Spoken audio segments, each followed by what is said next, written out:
Evangelho, capítulo 14, versículo 4 até o versículo 15. Vamos ler. E vós sabeis o caminho para onde eu vou. Disse-lhe Tomé: Senhor, não sabemos para onde vais. Como saber o caminho? Respondeu-lhe Jesus: Eu sou o caminho, e a verdade e a vida. Ninguém vem ao Pai senão por mim. Se vós me tivesseis conhecido, conheceríeis também a meu Pai. Desde agora o conheceis e o tendes visto. Replicou-lhe Filipe: Senhor, mostra-nos o Pai, e isso nos basta. Disse-lhe Jesus: Filipe, há tanto tempo estou convosco, e não me tens conhecido? Quem me ver a mim vê o Pai. Como dizes, tu mostra-nos o Pai?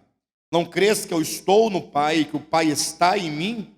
As palavras que eu vos digo, não as digo por mim mesmo, mas o Pai que permanece em mim faz as suas obras.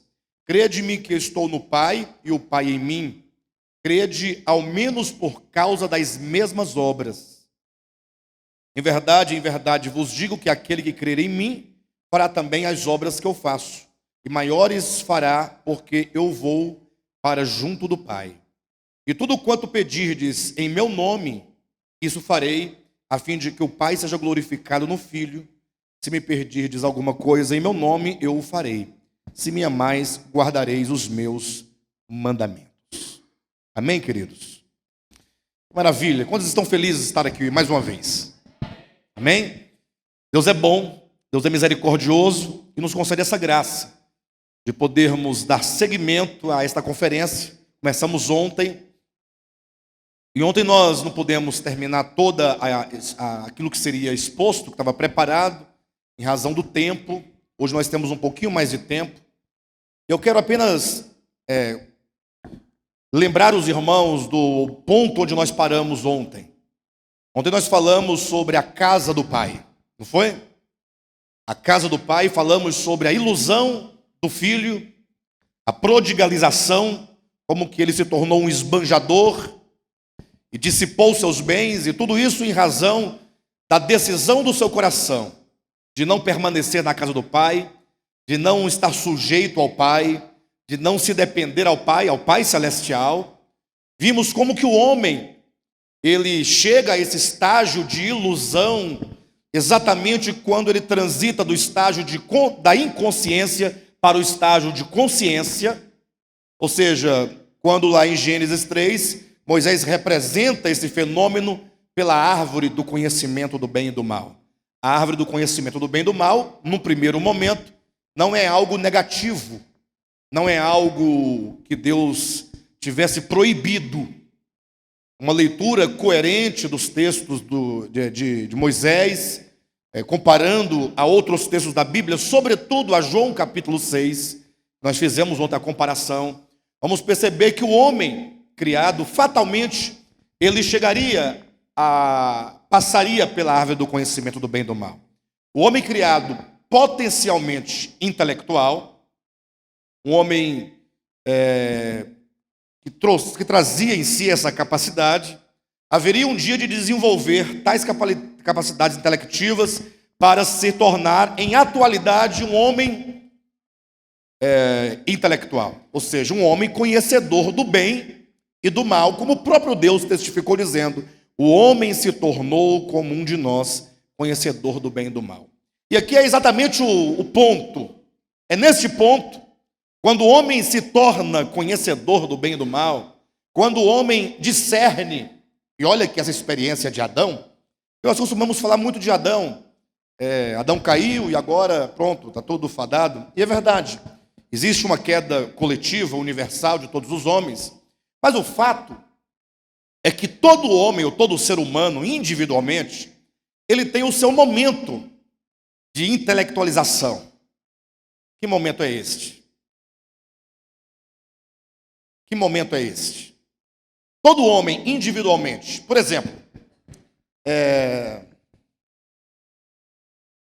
nós temos Adão, no Éden, Bem, então eu dizia que assim como Adão, lá no Éden, atenção, criado como um homem, com toda a sua capacidade de desenvolver o conhecimento do bem e do mal, o discernimento, não é negativo, chegar ao conhecimento.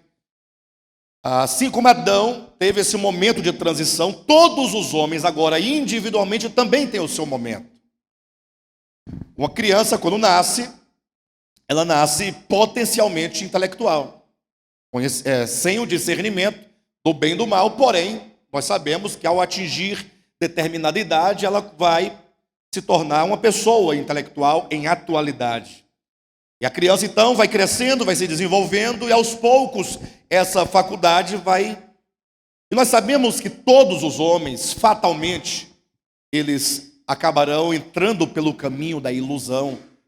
Não existe ou não houve nunca sobre a terra nenhum homem, exceto o Jesus Cristo, o Filho de Deus encarnado. Afora ele, nenhum outro, ao tomar o caminho, ao transitar para o estágio da consciência, conseguiu viver na dependência de Deus em razão do pecado original. Atenção, em razão de uma consciência que foi gerada e foi engendrada e ela foi transmitida para todos os homens, conforme está em Romanos capítulo 5, assim como por um só homem entrou o pecado no mundo e pelo pecado entrou a morte, assim o pecado e a morte passou a todos os homens porque todos pecaram. Então todos os homens trazem essa consciência caída adâmica, mas não há uma fatalidade nisso. O fato é que o evangelho, ele chega a nós para que você, ao ouvir a sua história, quando eu ouço a minha história, pastor, qual que é a minha história? A sua história é a história do homem criado em Adão. E quando você escuta, portanto, a sua história, você tem a oportunidade de mudá-la. Tem a chance de mudar. O que é o evangelho, senão a grande notícia de que agora Deus enviou salvação para nós, e todo aquele, portanto, que crer no evangelho, ele pode ter a sua vida mudada. Eu quero voltar um pouquinho lá no Éden, e para demonstrar pela Escritura o que se tornou o homem quando este, movido por uma arrogância interior, por um orgulho interior, por uma sensação de independência interior, movido pela ilusão da sua alma, ele decidiu viver sem Deus. Abra sua Bíblia em Romanos capítulo 1, é o finalzinho da mensagem de ontem, e eu precisava passar por aqui, porque senão a mensagem fica muito distante de nós, e nós então não conseguimos fazer a relação, o que tem a ver o que foi pregado com a minha vida. Capítulo 1 de Romanos, versículo 18. Depois capítulo 2 de Romanos, versículo 17. Vocês lembram que a parábola do filho pródigo que nós contamos, ou começamos a contar ontem, começa dizendo: um pai tinha 2 filhos. Interessante que quando Cristo conta essa parábola, ele constrói essa parábola, ele o faz em razão de os judeus, sobretudo os líderes judeus, fazerem acusações contra o Filho de Deus, dizendo: olha, ele come com os pecadores.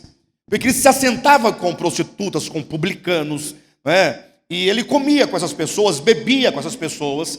Jesus andava com essas pessoas, não no sentido de praticar as mesmas obras delas, mas no sentido de não fazer nenhum tipo de exceção ou de acepção. E Cristo ia aos lugares, falava com as pessoas, ele amava as pessoas, ele ministrava sobre as pessoas. E isso feria profundamente o orgulho religioso do povo hebreu, dos judeus, porque os judeus se achavam melhores ou merecedores de maiores graças de Deus, porque eles se julgavam cumpridores da lei.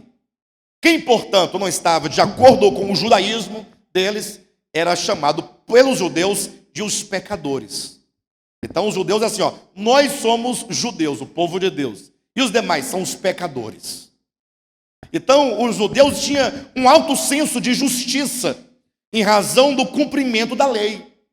Ao passo que os gentios não cumpriam lei nenhuma, os gentios eles viviam uma vida totalmente depravada, separada de Deus, uma vida de fato, largada, viviam para si mesmos e, portanto, eles não buscavam a Deus de fato. Então havia esses dois grupos em específicos. E Cristo conta a parábola dos dois filhos exatamente para ilustrar na figura do filho que saiu de casa a condição dos gentios. Ao passo que o outro filho, o filho mais velho, aquele que quando vir, ou quando visse na parábola o seu irmão retornando, porque na parábola o filho retorna. Então o filho que permaneceu em casa, ele fica furioso, porque ele vai dizer assim: olha, engraçado, esse teu filho, falando do filho mais moço, ele fez o que fez, feriu a honra da família, ele se deserdou da família, e ele consumiu toda a herança, tudo que era do pai, e agora ele simplesmente volta, e ao voltar o pai faz uma festa para ele, recebe de braços abertos, beija o filho, coloca sandálias nos pés, uma veste nova, coloca o anel no dedo, e ele vai dizer, aqui servindo ao meu pai todos esses anos, sendo alguém que honrou o nome da família, ou seja, ele chama para si os méritos, nunca recebi nenhum cabrito, nenhuma novilha, nenhum cevado para eu comer com os meus amigos. A parábola ela é dita para ilustrar esses dois tipos de pessoas, os gentios e os judeus, e sobretudo para revelar o coração amável e amoroso do pai, mas sobretudo essa parábola ela ilustra o caminho. Um caminho que o filho tomou para sair da casa do pai, o mesmo caminho que o filho toma para retornar à casa do pai. Mas levando em consideração que todos os homens caíram em Adão, levando em consideração que todos que nasceram de Adão são pecadores, e esses todos que nasceram, eles estão divididos em dois grupos, aquele que é chamado de o filho pródigo, porque se tornou mendigo, se tornou alguém totalmente perdido, largado, destruído lá junto aos porcos, e também outros que são considerados aquele filho, e embora pensasse estar na casa do pai, porque ele tinha um pensamento de estar na casa do pai meramente geográfico, ou seja, o fato de ele estar nas dependências da fazenda do pai, da propriedade do pai, ele pensava que ele estava na casa do pai. Mas a casa do pai não é um lugar geográfico. Veja que ele diz, olha, há tanto tempo eu estou aqui com o meu pai, e eu nunca ganhei um cordeiro, nunca ganhei um cevado, nunca ganhei um novilho ou uma novilha para comer com meus amigos. Ou seja, ele estando no espaço geográfico da casa, ele não tinha os prazeres, a comunhão, a relação de um filho para com seu pai. Faltava o que há de mais importante. E, portanto, ambos os filhos estão numa mesma condição de ilusão, ambos estão perdidos, ambos estão privados pelas trevas do seu próprio coração. E o apóstolo Paulo fala de um e de outro, demonstrando a condição e a necessidade de ambos os filhos desenvolverem uma relação com o pai, primeiro de reconciliação, e então de comunhão, e então viver a vida de filiação e de paternidade no mais profundo relacionamento, cada dia aumentando mais essa relação que é a nossa vida eterna, né? Então veja o que diz a Escritura, Romanos capítulo 1, versículo 18. Leiamos então. A ira de Deus se revela do céu contra toda impiedade e perversão dos homens que detêm a verdade pela injustiça. Observe o que nós estamos lendo, queridos. Atenção para esse texto. Olha o que Paulo está dizendo. A ira de Deus se revela do céu contra toda impiedade, melhorou, e perversão dos homens que detêm a verdade pela injustiça. E aqui eu preciso trabalhar esse conceito com os irmãos. A Bíblia fala sobre os homens que detêm a verdade pela injustiça. Aqueles que abrem mão da verdade, aqueles que não querem ter um compromisso com a verdade, aqueles que não querem nem sequer conhecer a verdade, porque eles são pela injustiça. Até agora, eu estou claro do que o texto diz, mas o texto ainda é genérico. Porque o texto diz, deter a verdade pela injustiça. Se parássemos por aqui, isso aí ia embora para casa pensando, que coisa interessante, há aqueles que detêm a verdade pela injustiça. Mas a grande pergunta que se faz é, o que significa deter a verdade pela injustiça? Em outras palavras, o que é a verdade? E o que é a injustiça? Por que é dito que a ira de Deus se manifesta do céu contra a impiedade daqueles que detêm a verdade? Eles amarram a verdade, eles desprezam a verdade, eles fogem da verdade, e isso pela injustiça, em busca da prática da injustiça. E o que isso significa, portanto? Verdade e injustiça. Paulo continua, o versículo 19, dizendo, e aí ele começa a explicar o que é a verdade. Interessante que, olhem para mim por um momento, deixa eu olhar aqui a problemática da mensagem de hoje, que eu ainda vou entrar nela daqui a pouco, eu estou no final da outra, fala sobre o problema da teologização da verdade. Sim, Paulo, mas o que significa a teologização da verdade? É que a verdade, ela é algo que não se pode aprisionar, não se pode ser contida num livro simplesmente, não pode se resumir a meros conceitos. E a teologia, na verdade, é uma nova forma de filosofia. É uma filosofia moderna. Ou seja, é o homem em busca de conceitos corretos acerca de. O que é Deus? Deus é uno, Deus é triuno. Aí eles vão criar toda uma doutrina a partir de uma seleção de vários textos da Bíblia. Um texto encadeado no outro texto para gerar um sentido, para gerar um conceito que seja ortodoxo, que seja correto. Não sei quantos aqui tiveram a oportunidade algum dia de ler um livro de teologia sistemática, como que os homens eles conseguem fazer os mais diversos conceitos acerca do que é Deus, de como é Deus, a natureza de Deus, os atributos comunicáveis de Deus, os atributos incomunicáveis de Deus. Que coisa extraordinária. E os homens escrevem livros e mais livros e mais livros e mais livros. Tem um grande autor reformado chamado Martin Lloyd-Jones. Um grande escritor, bons livros ele tem, viu? Mas imagine vocês que ele pegou 16 capítulos de Romanos, que Romanos tem 16 capítulos, né? 16 folhas. E o seu comentário são 32 livros só de Romanos. Sendo que cada livro tem por volta de 300 a 400 páginas. Tem uns que tem 500 páginas, tem uns que tem quase 1000 páginas. Um volume. Isso para explicar o livro de Romanos. Aí eu fico pensando com tudo isso. Será que é tão complexo assim a coisa? É tão complicada? 32 volumes, cada um de 500, 600, 700 páginas. E esses 32 volumes que dá quase, né, até aqui mais ou menos, daqui da ponta, coleção enorme, para explicar o livro de Romanos. Imagine se ele fosse comentar Gênesis, Êxodo, Levítico, Número, Deuteronômio, Josué, Juízes, Ruth, Samuel, Reis, Crônicas, Neemias, Esté, Jó, Salmo, Provérbio, Eclesiastes, Cantares, Isaías, Jeremias, Lamentações. Não dá certo. Ele ia viver a eternidade, não ia conseguir acabar os escritos dele. Sim, mas tem muita coisa boa. Tem muita coisa boa, e não é pouca, não. Agora, o grande problema é que o homem envolvido nessa teologização da verdade, ele agora pensa apreender a verdade, ele pensa que ele ama a verdade. Não estou falando de Martin Lloyd mais, estou falando do ser humano em geral.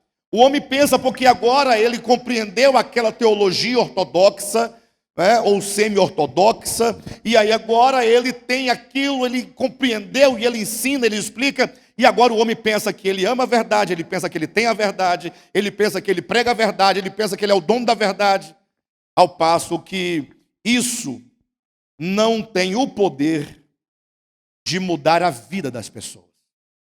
Tudo isso porque trabalha com meros conceitos da verdade, em vez de trabalhar com a verdade enquanto uma realidade subjetiva e objetiva, Objetiva porque você pode falar acerca dela, e subjetiva porque você não pode escapar dela. O fato é que, de um modo ou de outro, você está vivendo uma experiência de amar a verdade ou de rejeitar a verdade. Paulo diz acerca dos homens que detêm a verdade pela injustiça. E ele começa explicando o que é a verdade. Ele diz: porquanto o que de Deus se pode conhecer,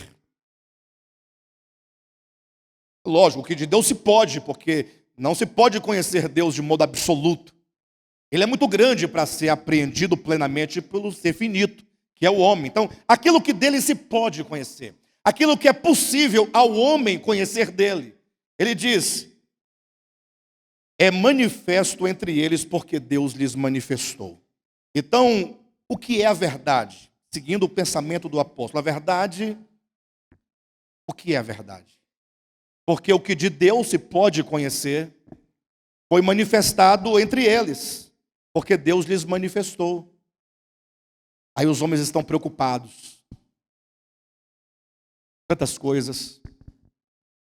Aí estão preocupados se porventura, é a pergunta que se faz.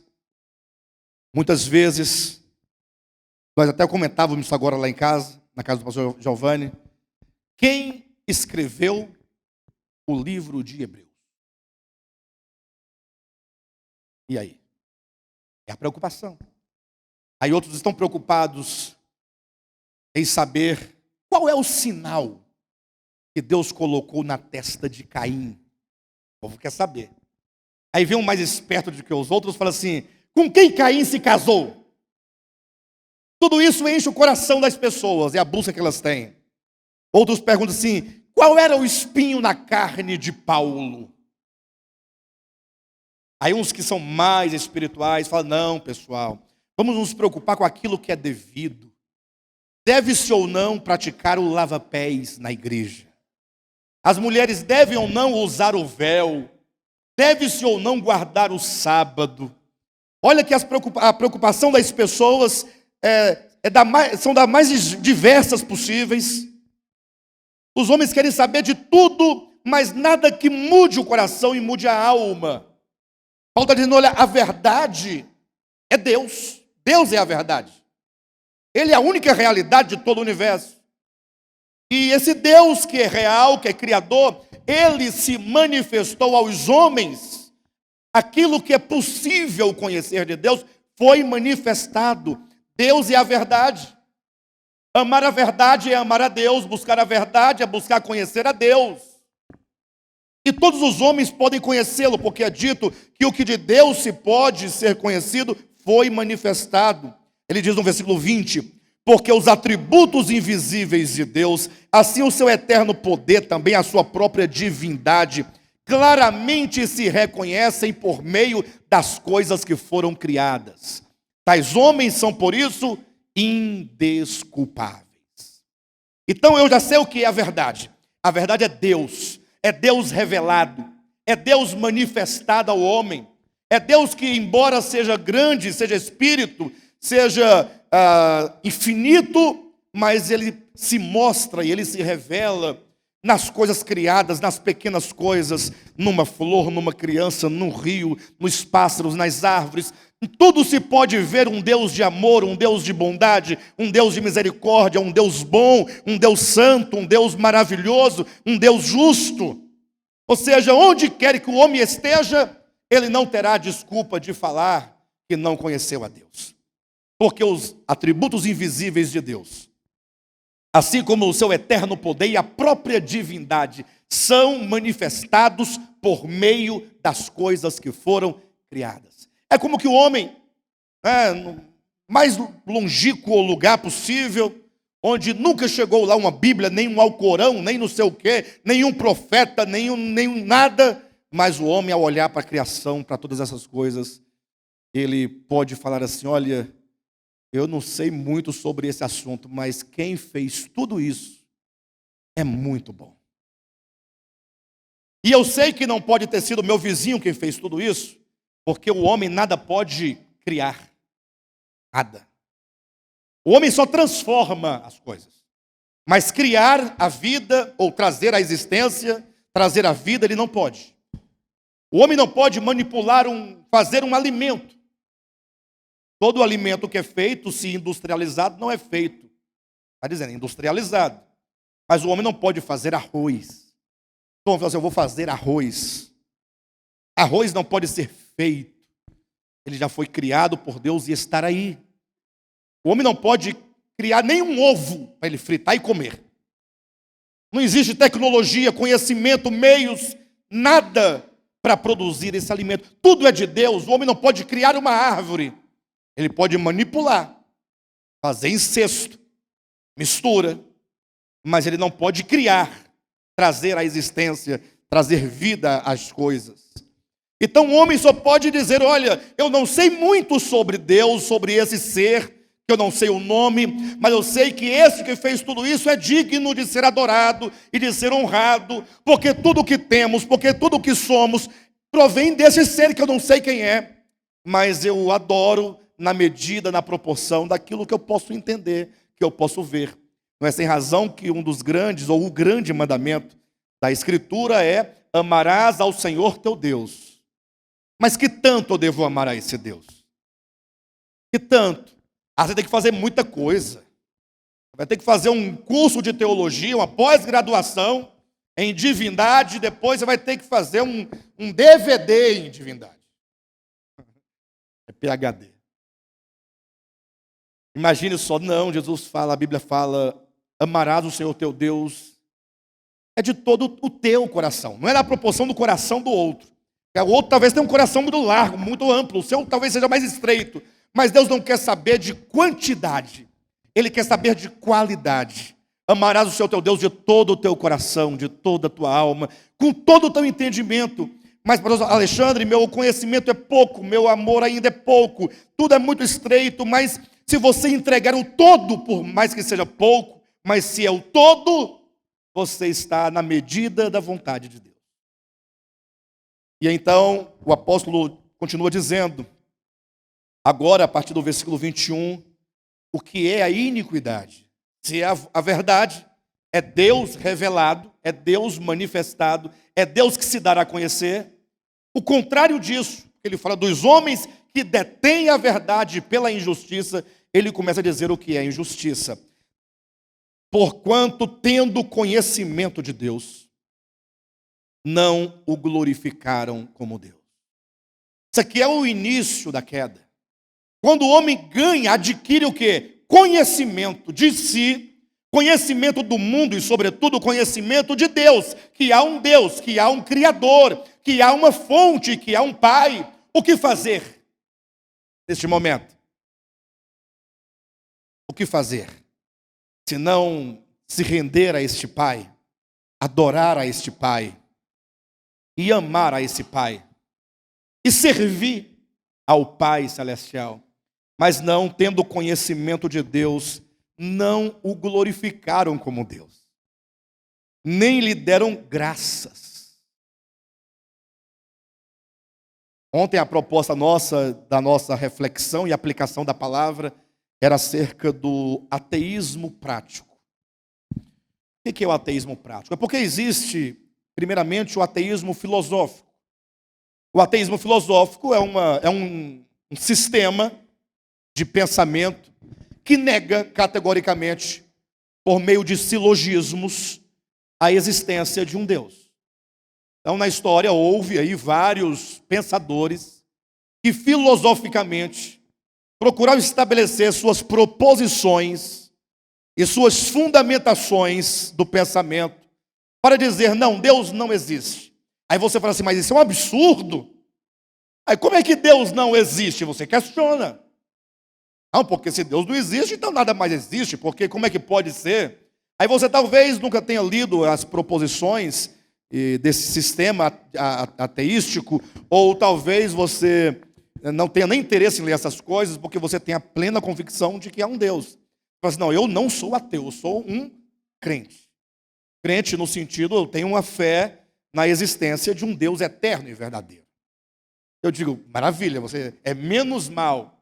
Porém, existe um outro problema, sobretudo no século XXI. E isso está profetizado na Escritura. Tanto Jesus falou no Evangelho, capítulo 7 de Lucas, como também falou em Apocalipse capítulo 3, acerca dos últimos dias. Ele fala que nos últimos dias seriam dias de apostasia, seriam dias em que a fé seria escassa. E, portanto, ele prenuncia uma espécie de um ateísmo, mas não um ateísmo filosófico, aquele que constrói proposições e silogismos para negar a existência de Deus. Não, mas um ateísmo prático. O que é o ateísmo prático? É aquele que, enquanto você está com seus lábios declarando, há um Deus, existe um Deus, mas você o nega no seu dia a dia.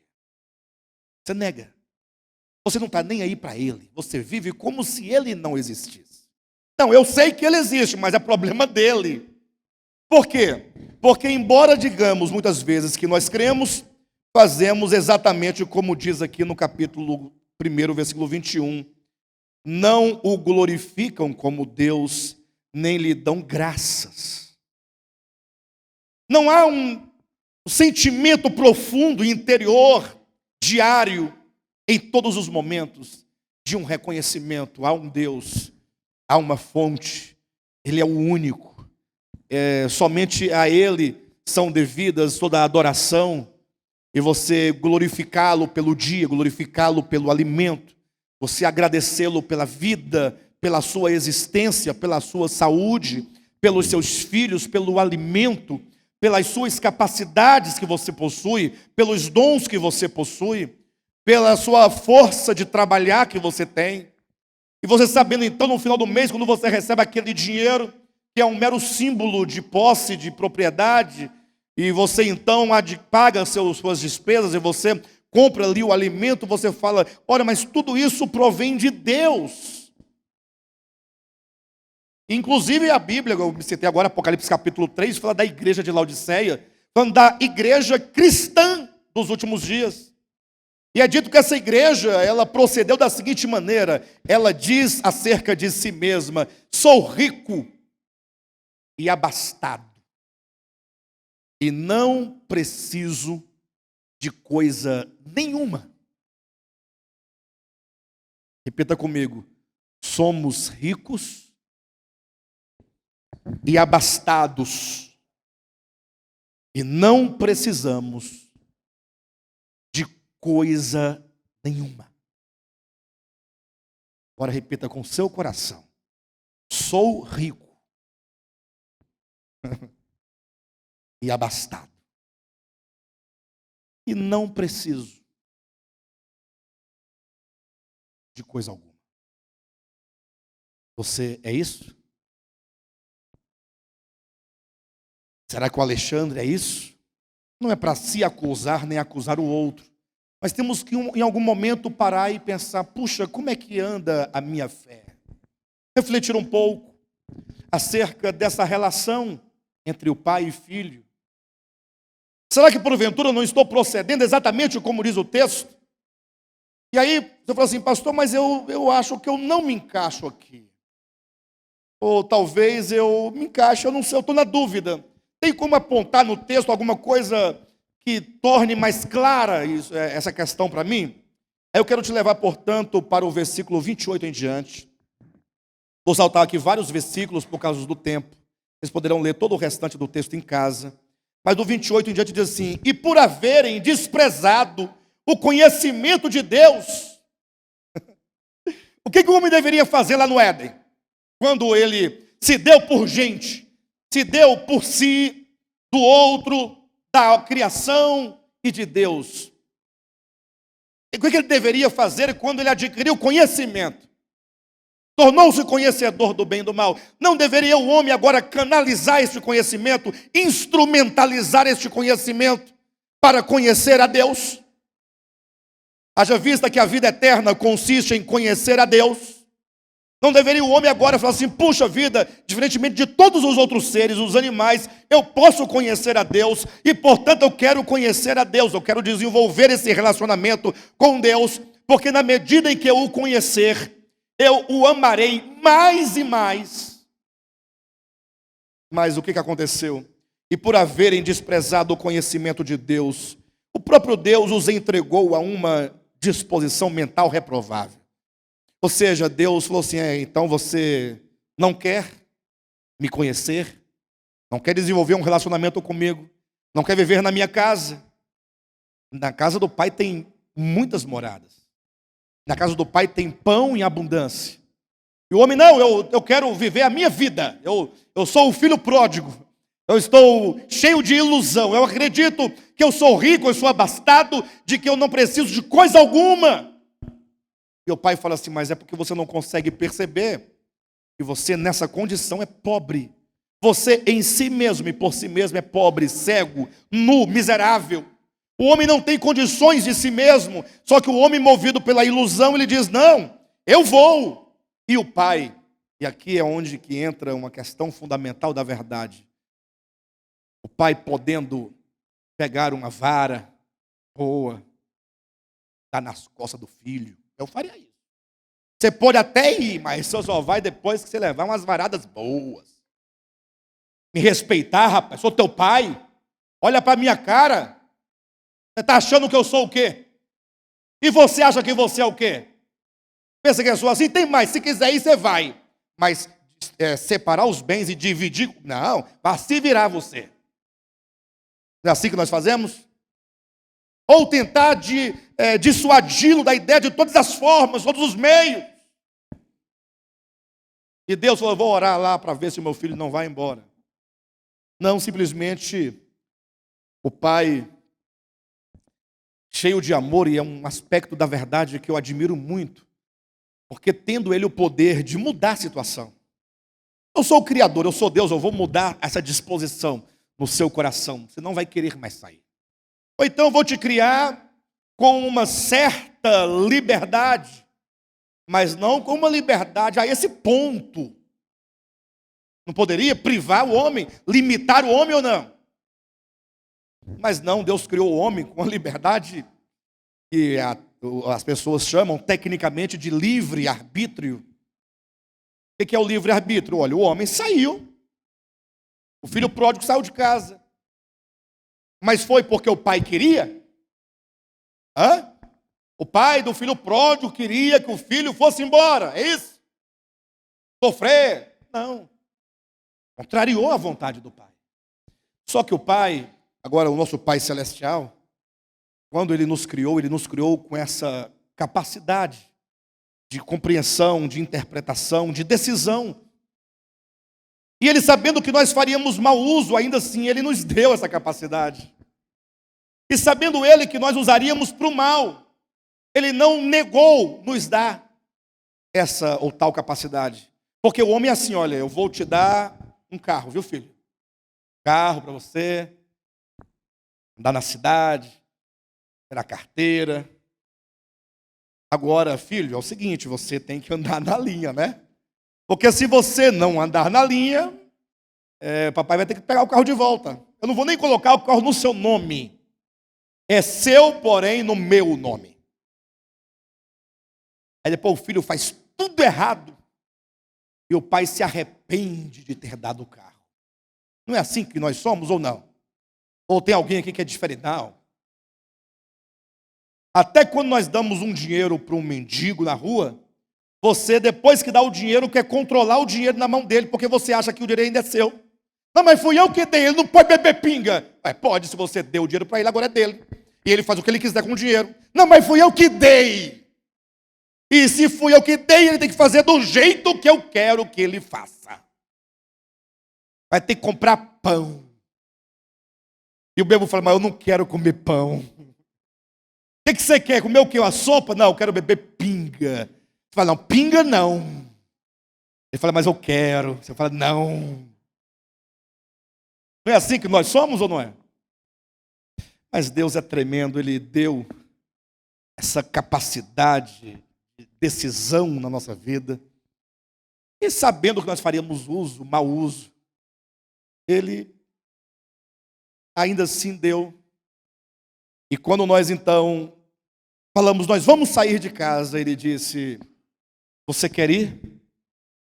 Então é dito no texto que Deus os entregou às suas próprias paixões. Ele falou assim: então pode ir. O pai sofre muito. Mas agora o pai, ele não está no controle, está. Ele tem um plano.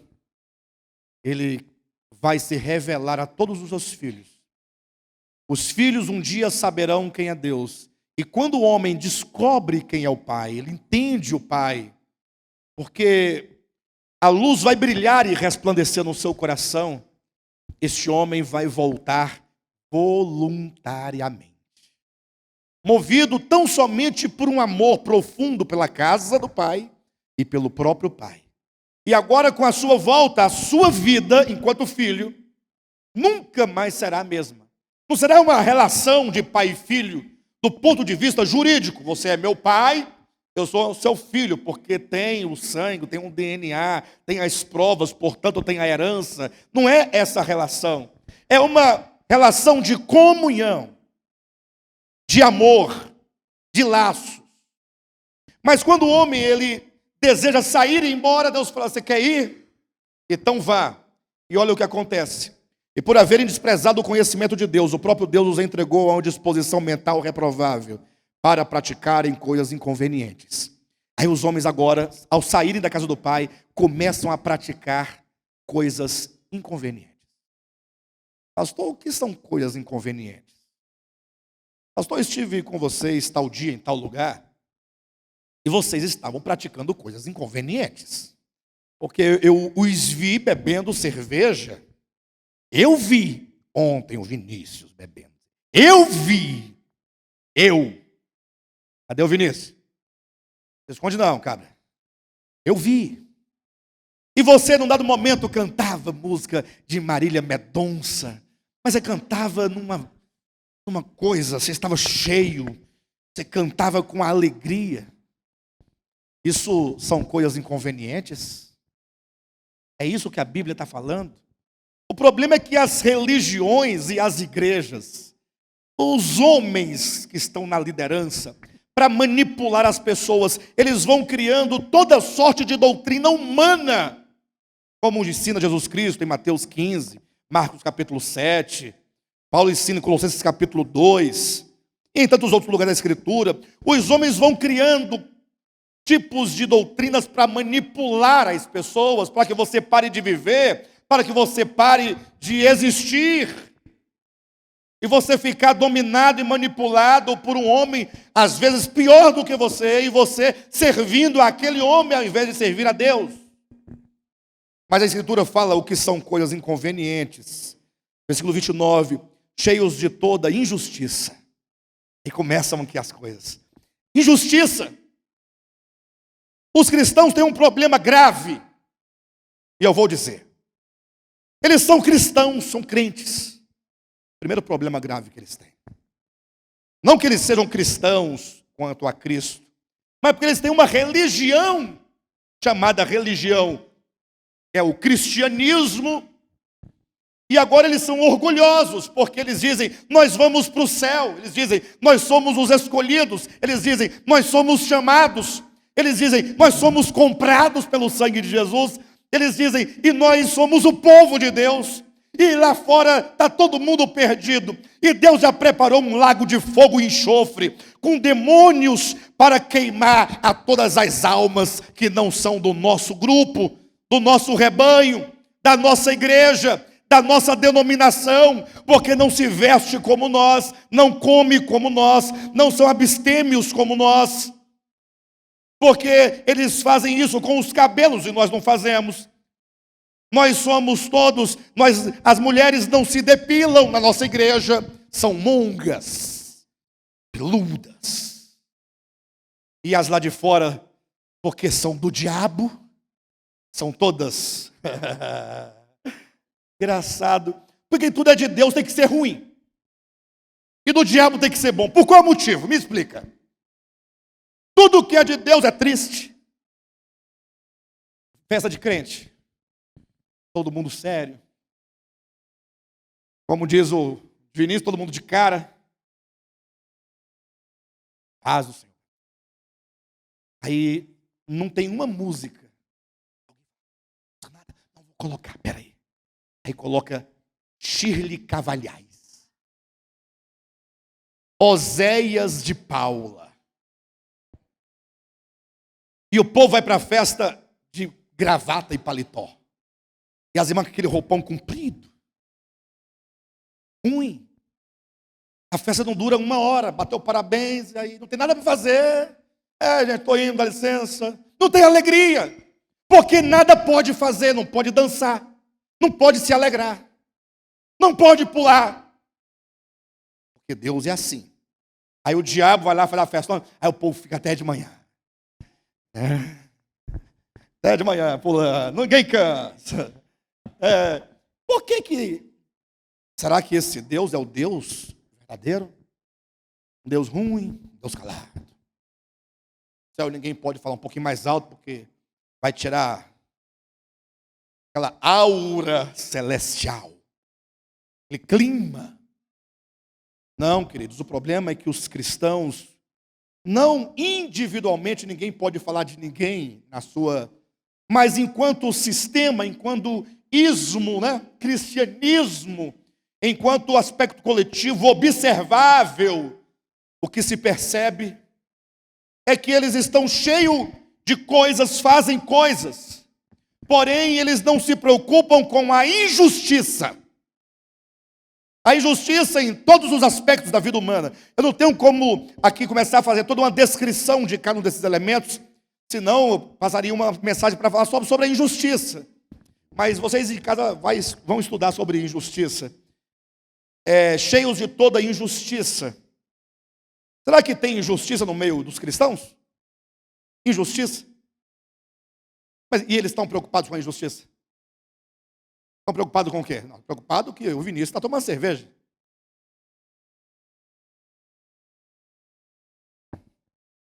Estão preocupados porque o Moisés está dançando. Atenção, cheios de toda malícia. Tem malícia no meio dos cristãos? Cheios de toda avareza. Tem avareza no meio cristão? Tem?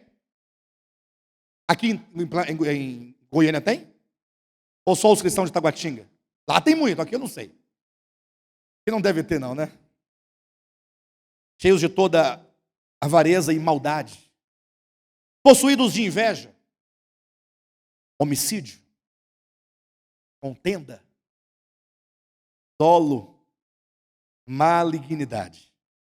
Sendo difamadores. Eu sei que aqui não tem esse tipo de problema, nenhum tipo de difamador. Mas lá em Brasília tem muito. Difamadores. Não é porque eu sou pela verdade, eu só falo a verdade. Mas você está difamando. Não, mas aconteceu. Eu sei, mas você não é o juiz. Você não é a matraca que sai pelas praças em alto, bom som, convocando as pessoas. Mas está aqui cheios de toda...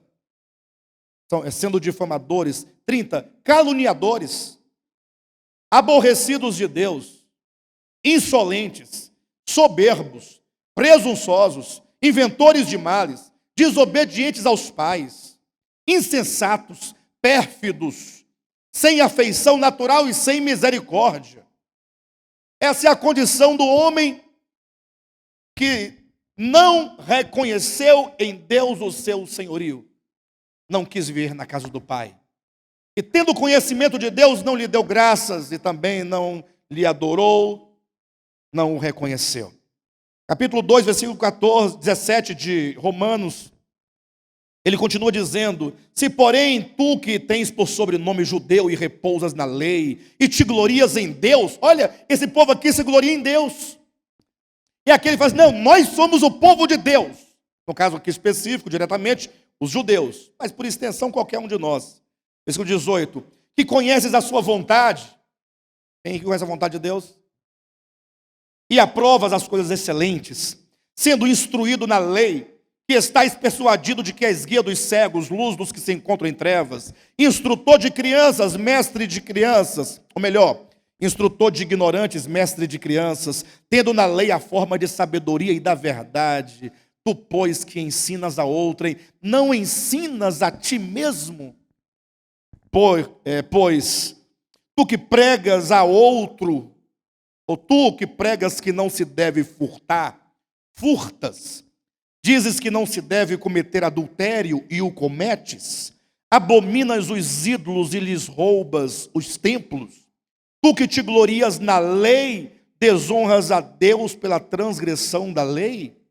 Ou seja, todos os homens, os religiosos, os não religiosos, eles estão nesse problema de ilusão, de deserção, saíram da casa do Pai, e agora nessa terra distante eles estão deste modo. Essa é uma realidade que ninguém pode negar. Ora, o fato é que nem tudo está perdido. Diz a parábola do filho pródigo, que estando o filho numa terra distante, sofrendo, passando fome, frio, angústia, tristeza, solidão, dor.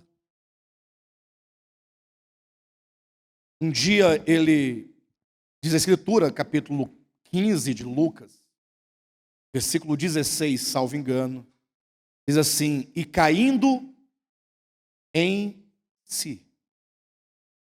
E essa é uma expressão chave, porque e caindo em si implica que até então ele estava num estado de ilusão. Ele não estava claro acerca do que estava acontecendo. E o grande problema é quando você não sabe o que está acontecendo. O homem sofre e não sabe por que ele sofre. Mas um momento acontece que a luz brilha do espírito humano. E o Espírito Santo fala: olha, filho, o que está acontecendo com você? Olha a sua condição.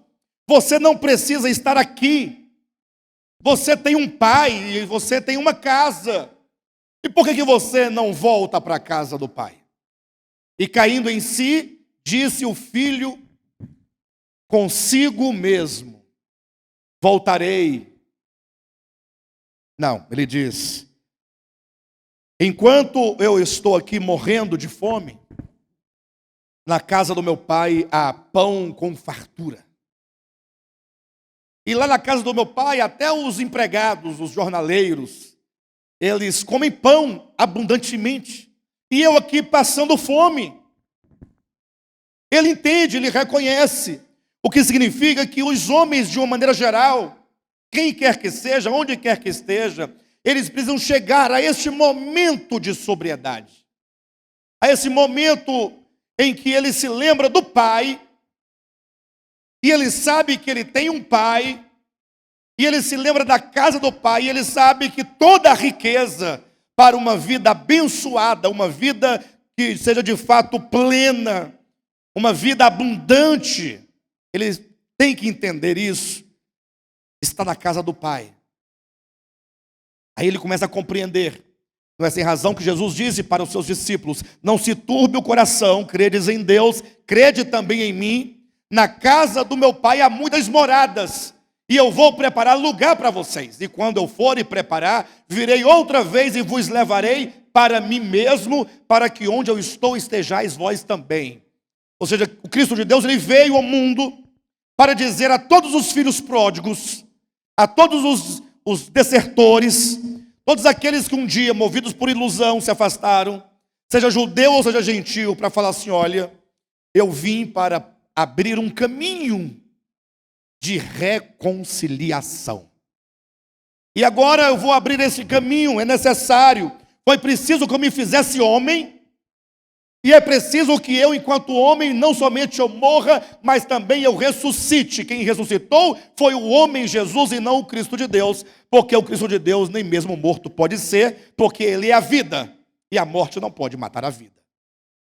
Mas enquanto homem, ele sofreu a morte enquanto homem, e portanto fazer-se homem, o morrer e o ressuscitar, e agora como homem, enquanto homem, tomar este homem e levar de volta ao Pai. E ele disse: então, quando eu fizer tudo isso, vocês também terão um lugar na casa do Pai e poderão retornar.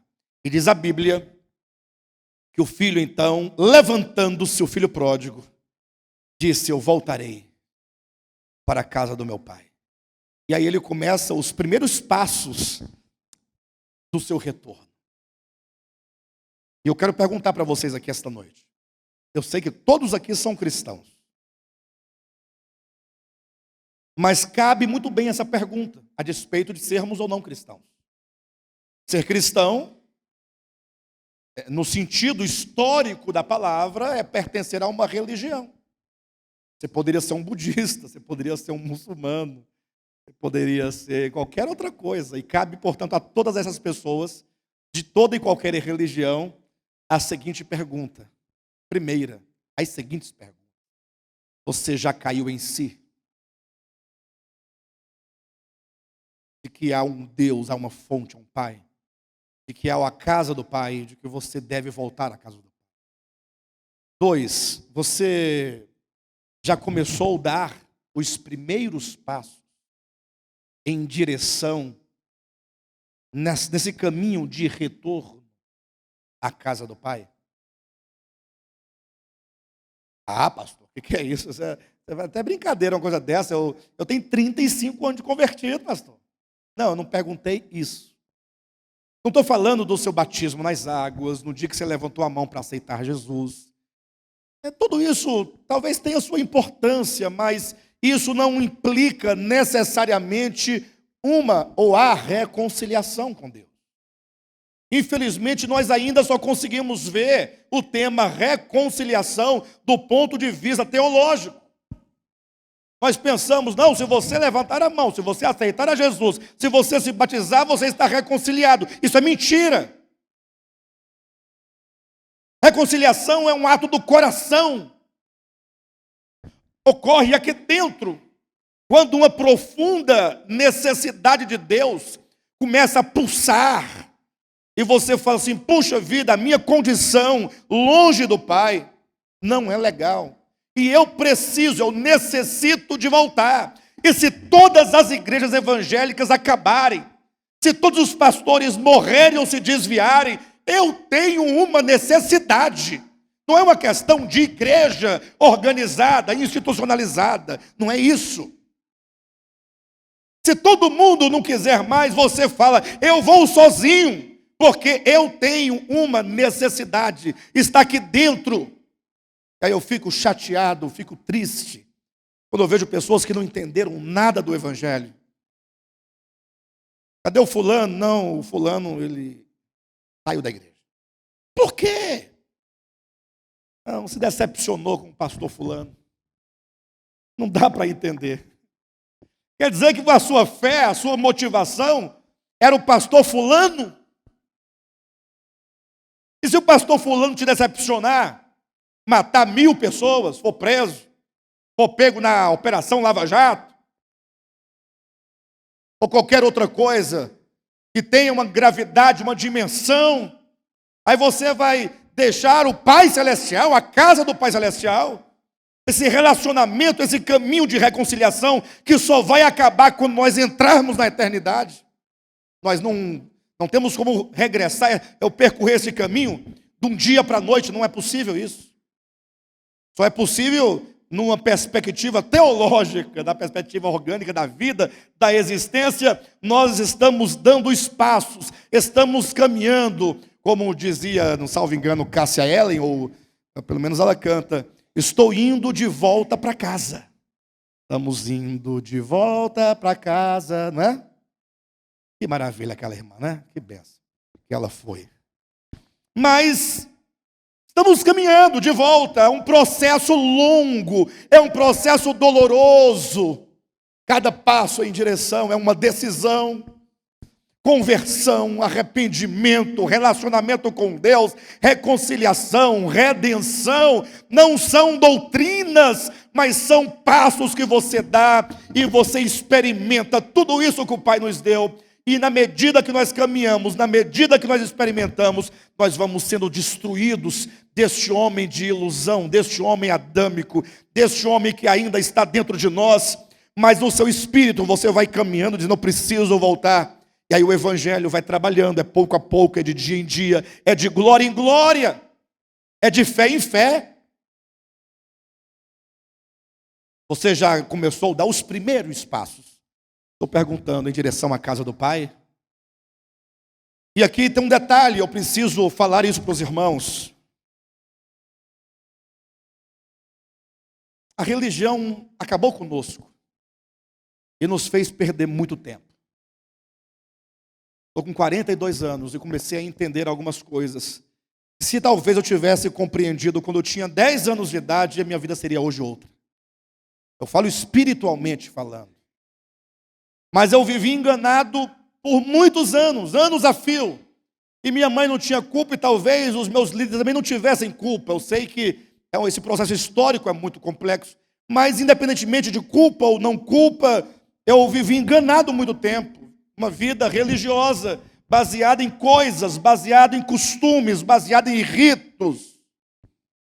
Tudo bem, nós temos que ter esse local, é necessário. O louvor é maravilhoso, tem que ter o violão, a bateria, o contrabaixo, o back vocal, tudo é maravilhoso, deve haver.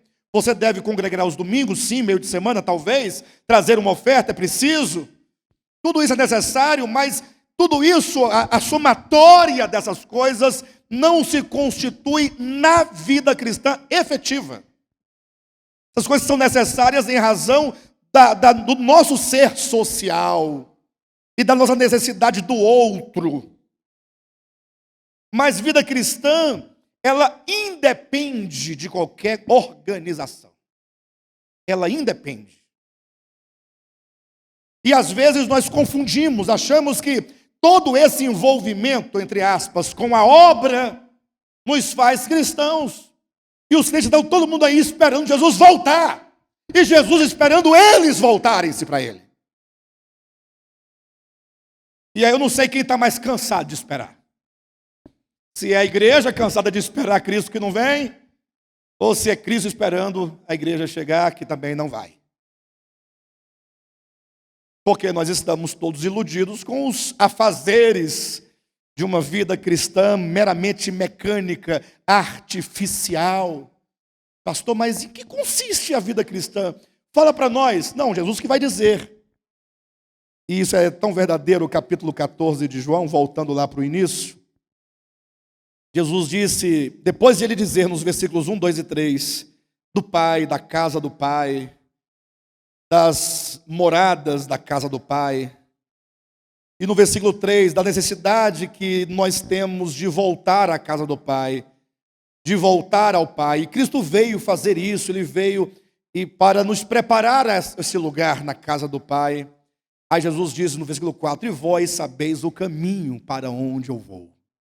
E essas perguntas ou essas interações de Cristo com os discípulos, tal como esta, por exemplo, elas são conectivos que abrem o espaço para a revelação das verdades. Aí Cristo fala, vocês sabem o caminho para onde eu vou. Intencionalmente ele diz isso. E aí Tomé vai falar, Senhor, como é que nós vamos saber o caminho se nós nem ao menos sabemos o lugar? Eu não sei para onde tu vais, como eu vou saber o caminho para o lugar que eu não sei onde é? E é boa colocação. E em tudo isso, começa a revelar os nossos problemas. Primeiro, o homem não sabe o lugar devido. O homem não sabe para onde ele deve ir. O homem não sabe para que ele foi criado. O homem não sabe o seu destino final. Não sabemos para onde tu vais, como saber o caminho. Os homens estão achando que o caminho é o cristianismo, e é mentira. Ah, pastor, se o cristianismo não for o caminho, é o que é? É a macumba? É porque o seu paradigma é sempre religioso. Você tem que primeiro saber o lugar para onde você vai. Depois você vai saber o caminho. E depois você vai saber como percorrer esse caminho. Aí Jesus responde no versículo 6. Respondeu-lhe Jesus, eu sou o caminho. Quem aqui crê que Jesus é o caminho? Hein? Vocês creem que Jesus é o caminho? Então está mais fácil, né? Está mais fácil do que eu imaginava. Eu também creio que Jesus é o caminho. E a verdade, a vida, e ninguém vem ao Pai senão por mim. Interessante, ninguém vem ao Pai, né? E aqui começa todo um problema teológico, pelo qual eu já passei. Mas ele não pode dizer ninguém vem ao Pai, porque se vem é ele. Ele deveria dizer ninguém vai ao Pai, ó. Aí começa o problema, aí vem o sabido, teólogo, criterioso, e diz, não, se ele diz ninguém vem, ele quer dizer ninguém vem ao Pai, ele quer dizer que ele é o Pai. Portanto, estamos aqui dentro do âmbito de uma discussão filosófica acerca da Trindade. Aí começa tudo de novo. Os longos estudos, os grandes compêndios. E Jesus não está dizendo nada disso. Vocês vão entender daqui a pouco. O próprio Jesus vai explicar o que significa ninguém vem ao Pai. Ele vai dizer o que significa. E aí ele continua.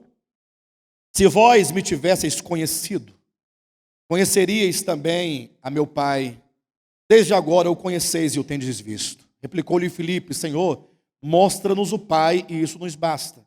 Disse-lhe Jesus, Filipe, há tanto tempo estou convosco e não me tendes conhecido? Quem me vê a mim, vê o Pai. Como dizes tu, mostra-nos o Pai? Não crês que eu estou no Pai e que o Pai está em mim? As palavras que eu vos digo, não as digo por mim mesmo, mas o Pai que permanece em mim faz as suas obras. Crede-me que eu estou no Pai e o Pai está em mim.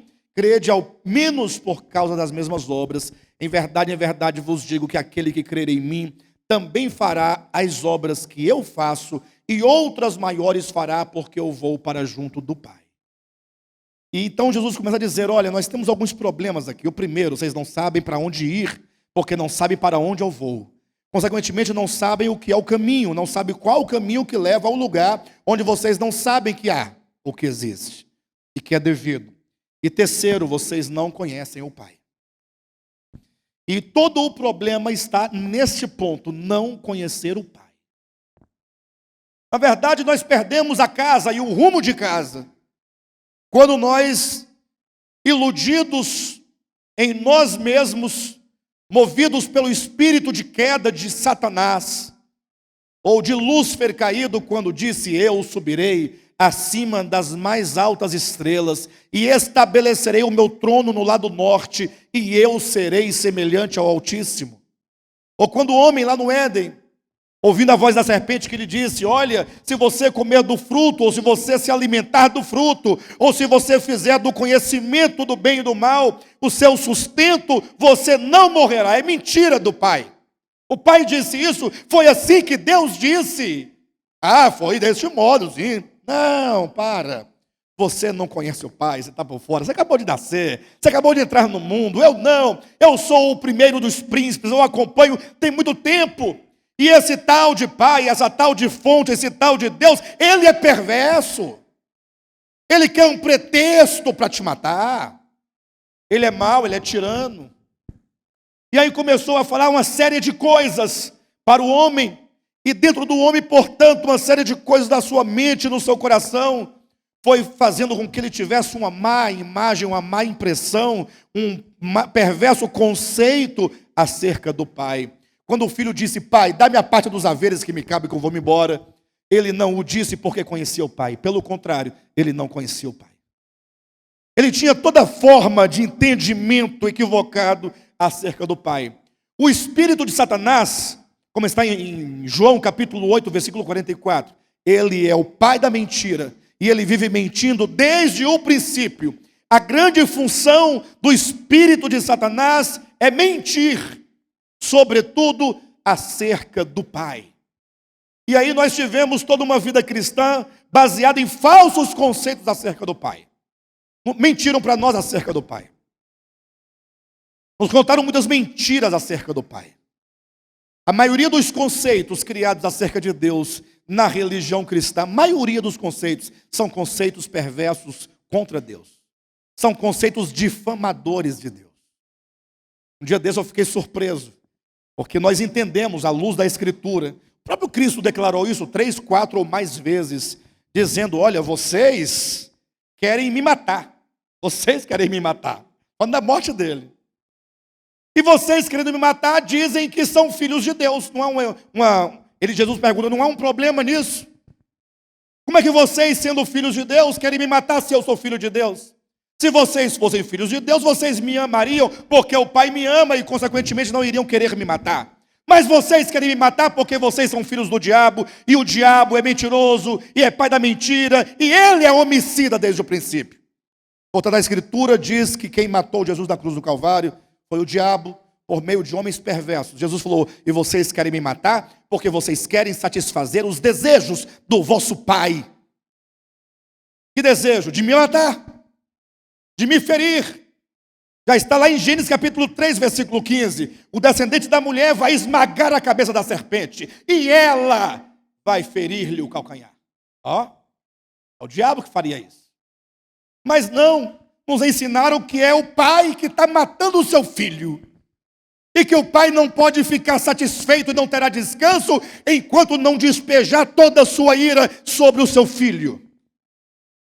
E aí um dia desse, uma irmã me mandou uma mensagem: pastor, me socorre, que eu estou num debate com um colega, e acontece que quando eu disse que foi o diabo, ou melhor, quando eu disse que não foi o pai que matou, ele perguntou: ah, então foi o diabo? Ele ficou espantado. Eu falei assim: é, exatamente, foi o diabo. Aí ele ficou nervoso, e começou a dizer que ela era herege, que eu era herege, mandou um áudio falando que eu estava totalmente equivocado, que tal e tal e tal, argumentou. E eu fiquei pensando: engraçado. Ele fica espantado quando alguém diz que o diabo matou Jesus. Mas ele não fica espantado quando ele diz que o próprio pai matou o próprio filho. O que é de se espantar? Não, mas olha como a mente está condicionada ao engano de Satanás, à mentira de Satanás. Ah, pastor, mas e aí? E a morte de Cristo? A morte de Cristo é vicária. Ele morreu no seu lugar, ele pagou a sua dívida. Só que a sua dívida não é para com Deus, a sua dívida é para com o pecado. O salário do pecado é a morte. Há um salário devido, mas o dom gratuito de Deus é a vida eterna. Existe um salário e existe um dom gratuito. O que é de Deus é o dom gratuito. A Bíblia vai dizer claramente em 1 Coríntios capítulo 15, versículos 54, 55, 56, 57, quando diz: olha, e quando esse corpo mortal, falando da morte, nosso corpo físico, quando o nosso corpo mortal for revestido de imortalidade, e esse corpo corruptível se revestir de incorruptibilidade, então se cumprirá a palavra que está escrita: tragada foi a morte pela vitória. Onde está, ó morte, a tua vitória? Onde está, ó morte, o teu aguilhão? Aí vem as palavras: porque o aguilhão da morte... Aí eu vou ler que eu esqueci o texto. Porque, capítulo 15...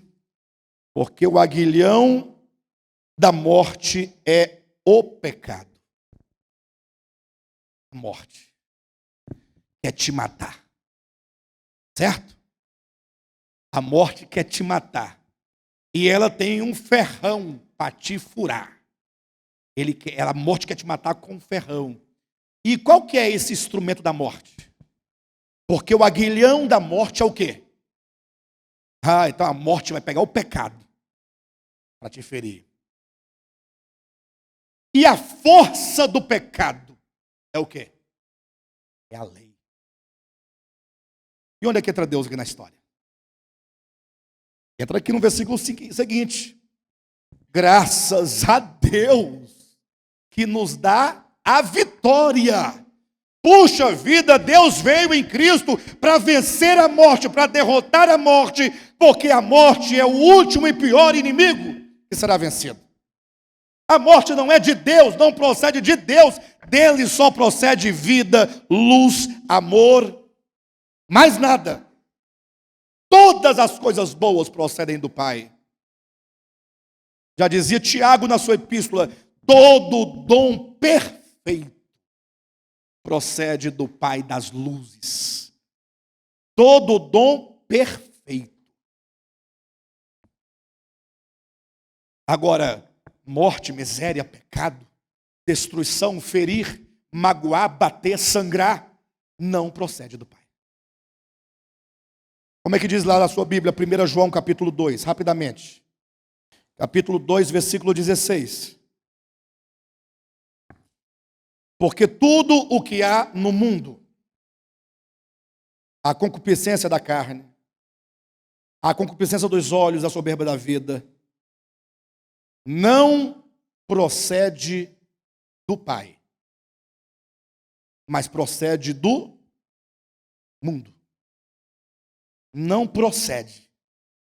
Tudo o que há no mundo, e aqui ele cita 3 elementos, são os 3 esteios ou as 3 colunas do mundo, mas o fato é que você pode tomar o início, tudo o que há no mundo não procede do Pai. Porque do Pai só pode proceder todo dom perfeito. E então, mentiram muitos anos para nós acerca do Pai. E o homem não conhece o Pai.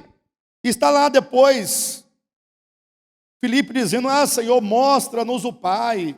E isso nos basta. Jesus fala, mas Filipe, eu estou com vocês aqui. E aí ele começa a nos trazer a consciência daquilo que se deve ser.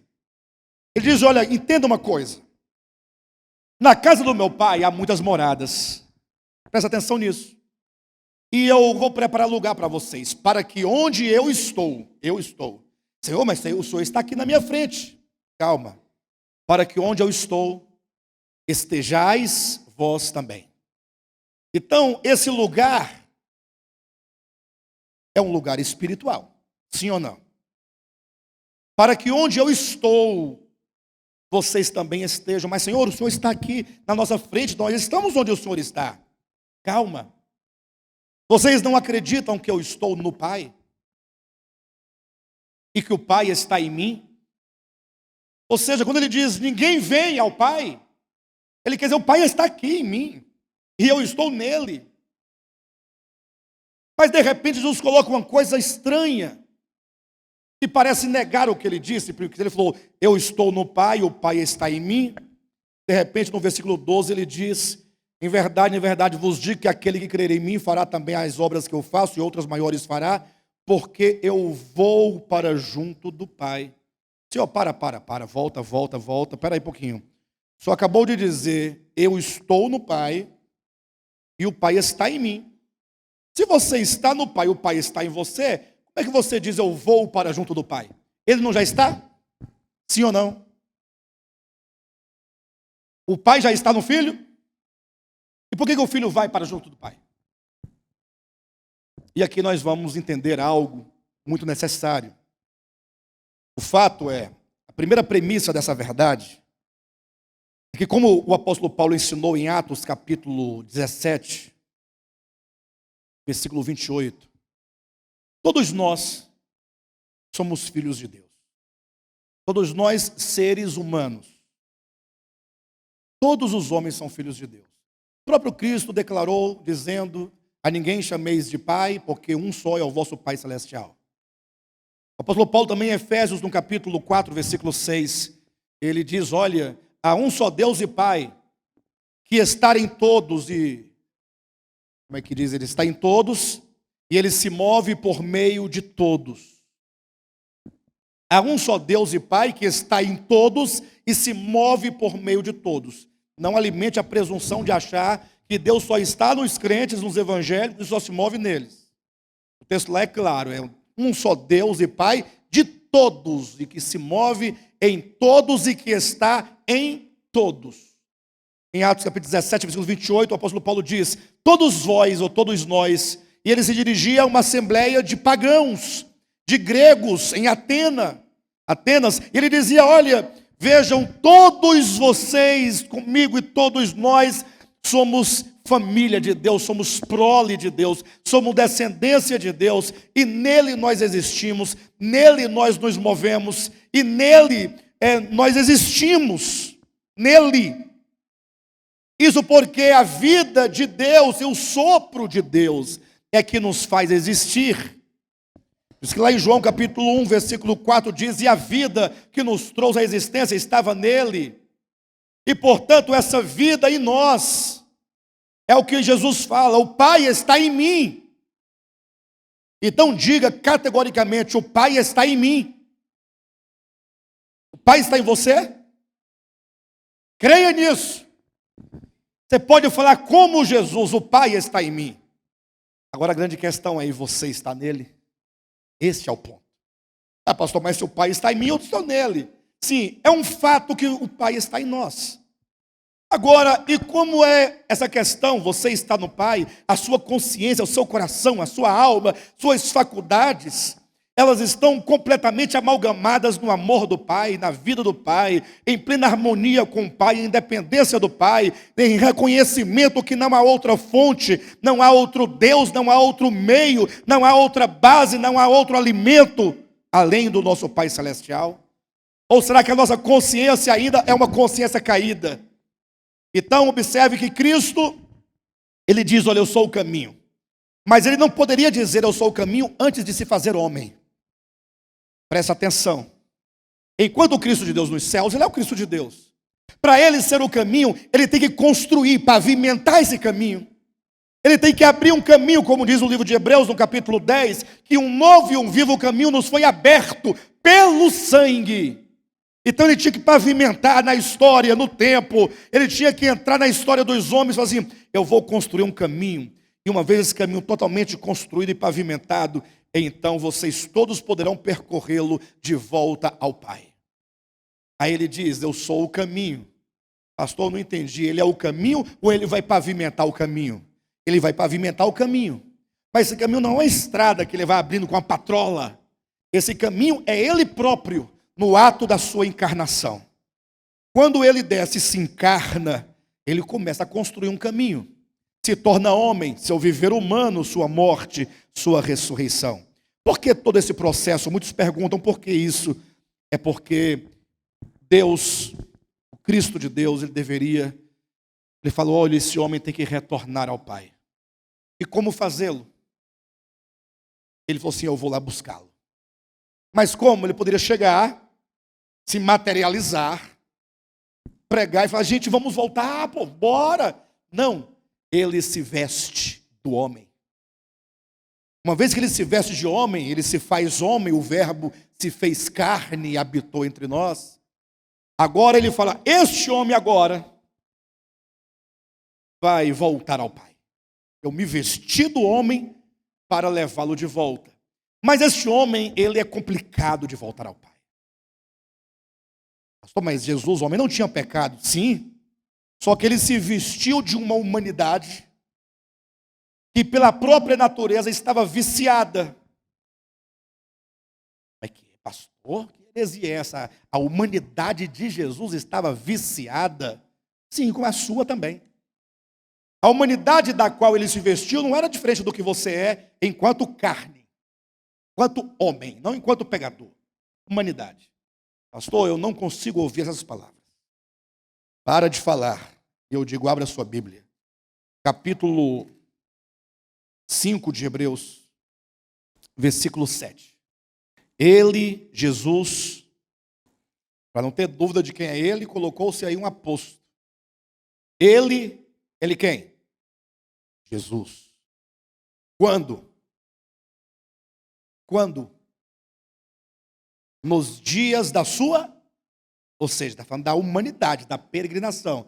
Ele, Jesus, nos dias da sua carne, tendo oferecido com forte clamor e lágrimas, orações e súplicas a quem o podia livrar da morte, e tendo sido ouvido por causa da sua piedade, embora sendo filho, aprendeu.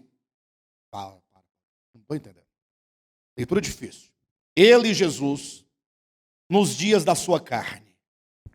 Então imagina Jesus, homem. Nos dias da sua carne, quando ele viu a morte se aproximando, ele clamou, Pai, se possível, passa de mim esse cálice. E o Pai disse, não é possível. Mas por que não é possível? Porque não há como redimir o homem. Não existe outro caminho de redenção senão conduzindo este homem à cruz e morrendo. Não tem outro caminho. Mentiram para você quando disseram que se você levantasse a sua mão em sinal de aceitar Jesus, estava salvo. Mentiram para você. Pastor, mas como é que mentira? Você está louco? Sim. Disseram que se você levantasse a sua mão, você estaria salvo. E a Bíblia não diz isso. Ela diz que o único caminho é Jesus. E esse caminho não é um caminho teórico, não é um caminho litúrgico, não é um caminho religioso, é um caminho em que o próprio Deus conduz o homem à morte. E esse homem, sendo Jesus, embora filho, disse: Pai, se possível, passe de mim esse cálice. Ele disse: não tem jeito. Embora sendo filho, embora tendo clamado, embora tenha sido ouvido pelo Pai, ele teve que aprender. Versículo 8: embora filho, aprendeu a obediência pelas coisas que sofreu. A humanidade hesitava a humanidade. Eu tenho mesmo que ir, pai? Você tem certeza? Não tem outro meio? Não tem um jeito de redimir o homem sem que eu beba este cálice? Não tem. Esta humanidade, esta nascida de Maria, carne, ossos, nervos, músculos, sangue, este homem precisa aprender algo. O problema do homem é a desobediência. O homem resiste. Essa humanidade de Cristo resistia. E, porém, embora ela resistisse, nunca pecou. E por que nunca pecou? Porque quando a humanidade resistia, se possível for, tem outro caminho, não tem outro jeito, não tem como criar um atalho. E o pai dizia: não tem. Aí ele respondia: então faça-se a tua vontade. Aí ele colocava, submetia a humanidade à obediência. Bora, obedeça, submeta-se. Esta é a vontade do Pai. E quanto mais então essa humanidade caminhava em obediência, ela foi aprendendo a obediência. Eu preciso aprender a obediência. Você precisa aprender a obediência. Não há caminho de retorno ao Pai sem que se aprenda a obedecer. A obedecer ao Pai, não é à igreja, aos dogmas, às doutrinas de homens. Nada disso, esquece isso. É relacionamento com o Pai. Só que essa obediência não é mera obediência objetiva. E aqui está nosso grande problema. Já preguei tantas vezes, eu ouvi já centenas de vezes. E é natural que se questione dessa maneira, dizendo: pastor, desse jeito, verdade, você está pregando a verdade, mas é difícil. Você não acha que é difícil fazer isso? Fala a verdade, não é difícil. Obedecer não é complicado. Mas por que nós falamos isso? Por que o Pai nos ensina a resignação e nós achamos difícil resignar-nos? Por que o Pai nos ensina o perdão 70 vezes 7 por dia, digamos, para a mesma pessoa? O indivíduo pecar o mesmo pecado contra você, num único dia, 490 vezes, e você tem que perdoá-lo com a mesma disposição, sem nenhuma mágoa, sem nenhum rancor, sem nenhuma ira, e dizer: está perdoado, porque Cristo já me perdoou. Não é estar perdoado porque Cristo já te perdoou. Você está perdoado por mim porque Cristo já me perdoou. Afinal, o Pai perdoa as minhas ofensas, assim como eu também perdoo aqueles que me têm ofendido, ou vice-versa, também é o verdadeiro. Por que nós achamos difícil? Porque nós temos aprendido uma obediência objetiva. Olha, Deus quer isso e você tem que fazer. Você fala: fazer o quê, né? Fazer. Deus é Deus. Está mandando. Aí Jesus entra e diz assim, abre a sua Bíblia em João capítulo 15. Ou João 14 mesmo. 22, 14 e 22. Disse-lhe Judas, não o Iscariotes: de onde procede, Senhor, que estais para manifestar-te a nós e não ao mundo? Porque Cristo falou que ia voltar para o Pai, mas que voltaria e se manifestaria a eles. Aí Judas, não o Iscariotes, o Tadeu, falou assim: de onde tu virás, de onde tu procedes que está para manifestar-te a nós e não ao mundo? Aí Jesus responde assim, respondeu-lhe Jesus: se alguém me ama, Se alguém, quem disse isso? Jesus. Se alguém me ama, tudo parte desse princípio. Se alguém me ama, aqui é o princípio da vida cristã. Se alguém me ama, é o amor. O amor vai definir tudo. Não se é pesado obedecer quando se ama. Agora, quando não se ama, qualquer tipo de obediência se torna um grande fardo. Eu fico imaginando uma mulher casada com um homem a quem ela não ama. E tendo que ter todos os procedimentos de uma esposa. É um peso muito grande. Não viva essa vida. É uma escravidão. Um filho tendo que obedecer a alguém que não é o seu pai. Tem muito disso, não tem? E o filho não ama o padrasto.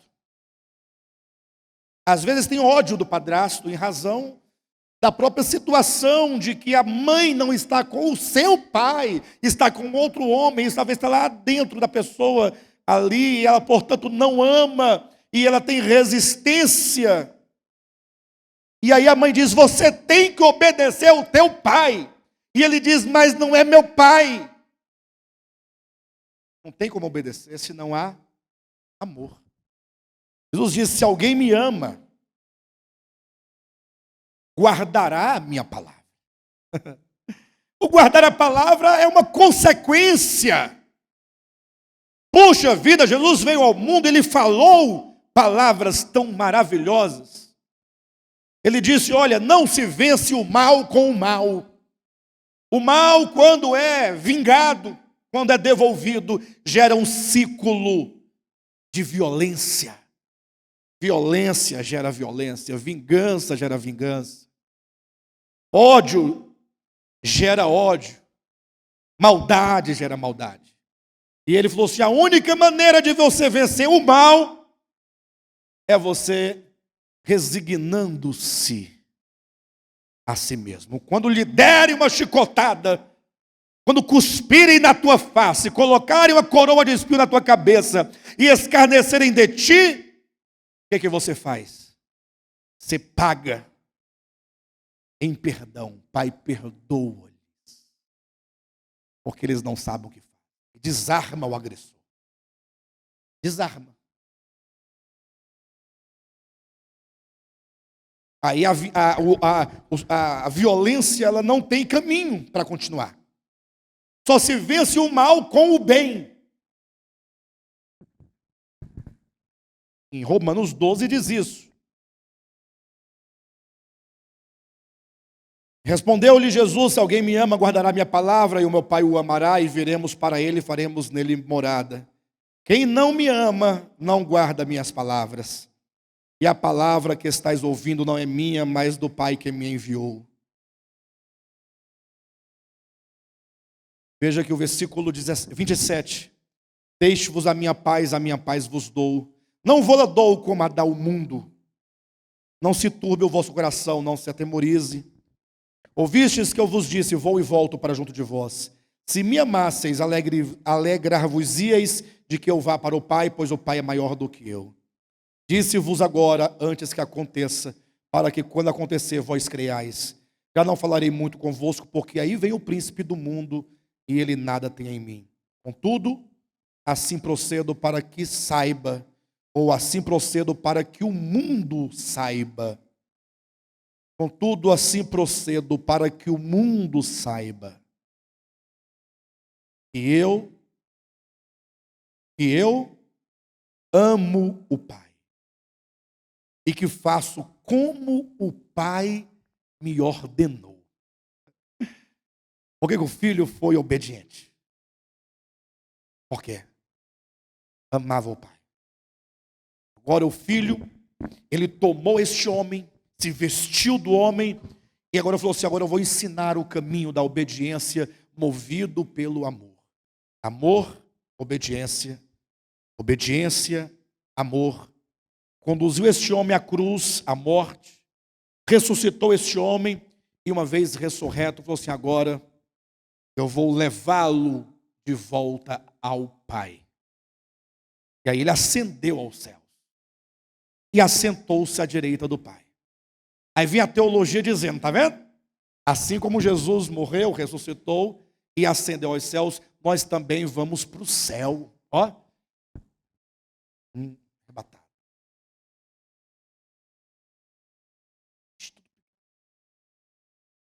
Agora, com uma nova veste branca, vamos morar no céu. Não, queridos, não é por aí. Ninguém vai morar no céu. Para de bobagem. A Bíblia não ensina em nenhum lugar dela que você vai morar no céu. Em nenhum lugar. Não é verdade. O que significa que esse entrar na humanidade, conduzi-la à morte, ressuscitá-la e agora levá-la de volta ao Pai, está demonstrando este caminho. Eu sou o caminho é Ele. Se você quiser experimentar redenção por meio da obra vicária de Cristo Jesus, você terá que se unir a Ele nesse caminho. Pastor, mas eu creio que Ele morreu por mim e isso basta. Eu sou calvinista. Eu creio que Ele morreu e por isso, porque Ele fez, eu estou salvo. Não tenho que fazer mais nada. Jesus disse, olha, eu vou para Jerusalém. Vão me prender, vão cuspir em mim, vão me insultar, vão me matar. Porém, ao terceiro dia eu ressuscitarei. É isso aí, Jesus, vai lá, é isso aí. Jesus disse, se alguém quiser vir após mim, está o caminho aí. O caminho, eu vou, vocês querem ir? Então, se quiserem, neguem-se a si mesmos, tomem a sua cruz e sigam-me. O caminho da ressurreição é o caminho da sua morte e da sua cruz e do seu negar-se.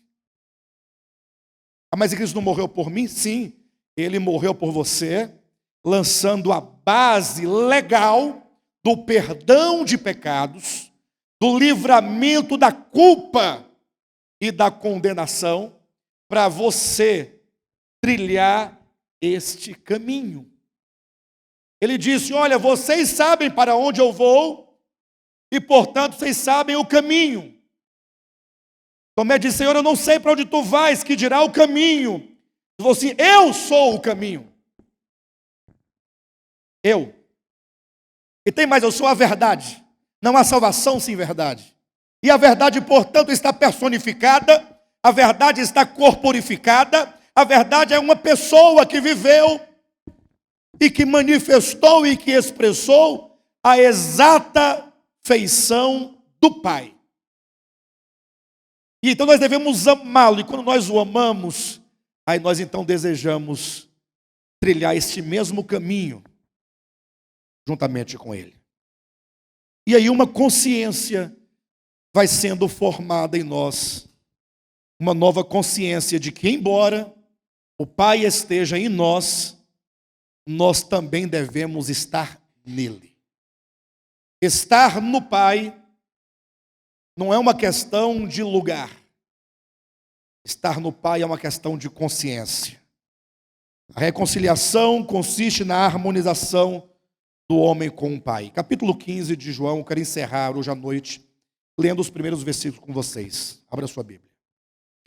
Eu sou a videira verdadeira. João 15. E meu Pai é o agricultor. Depois que Cristo falou sobre essa relação orgânica, vital, o Pai em nós, e agora a necessidade de nós termos uma consciência de reconciliação com o Pai, portanto nós estarmos nele, ele agora ilustra essa harmonia. E esse estar e esse pertencer. E ele diz, eu sou a videira verdadeira e meu Pai é o agricultor. Atenção, todo ramo que estando em mim, então ele parte do pressuposto. Todo ramo que estando em mim e não dá fruto, ele corta. É possível, olhem para mim, o ramo está na videira e não dá fruto? Aí eu pergunto, se o ramo está na videira, essa videira, ela é vigorosa? A videira? Ela tem muita seiva? Hã? Ela é rica? E se o ramo está nela, por que não dá fruto?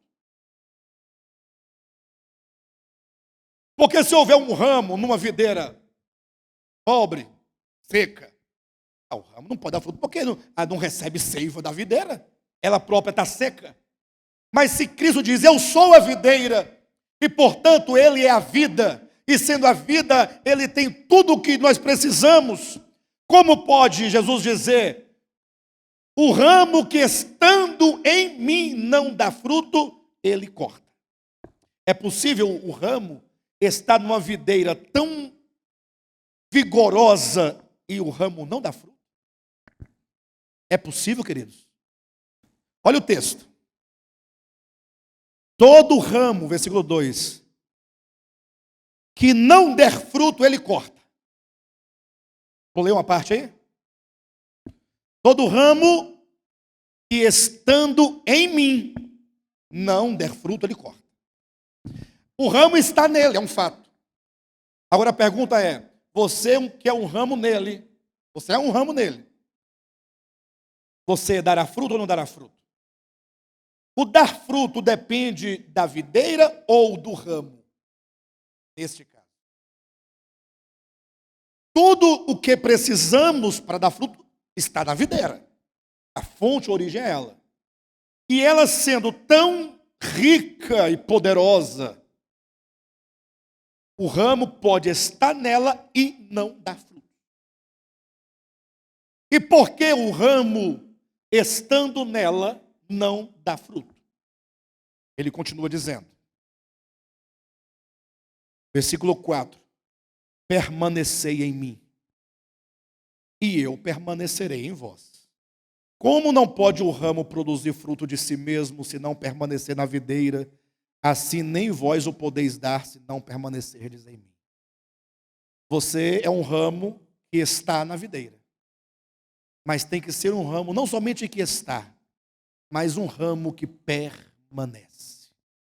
O estar na videira é uma condição natural da criação de Deus. Deus nos fez nele.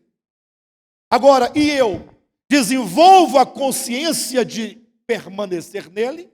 Ou na minha consciência, embora eu seja um ramo nele, eu vivo como se não precisasse dele, razão porque ele disse, sem mim vocês nada podem fazer. O ramo não pode produzir fruto de si mesmo.